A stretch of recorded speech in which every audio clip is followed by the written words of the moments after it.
What do you think the Browns need from Joe Flacco if this is going to be a successful season?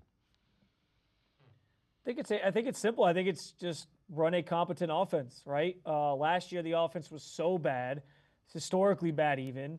I mean, they were doing things that even the 0-16 Browns in 2017 didn't do as an offense, which is saying something, at least early on. And then you got Jameis Winston out there, and he was able to run a little bit better offense, a more productive offense to a degree, but he was turning the ball over so much that it was just too much for this team as a whole, defensively and offensively, to have to overcome. So if Joe can protect the football, if Joe can run an offense effectively and efficiently, and even if it's just average, like this Browns team I think, can be competitive this year in most games with just an average offense and a defense that anchored by their defensive line that even Jim Schwartz was raving about on Thursday. Like they can certainly do some things and be competitive in this league and show some signs of life more so than they did last year, and at least keep fans glued to the season and wanting to follow along.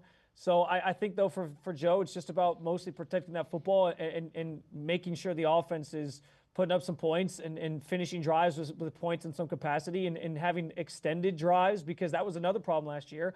How many times did they go 3 and out? And when you're doing that, you're not giving the defense much time to get a blow, and then they're right back out on the field again.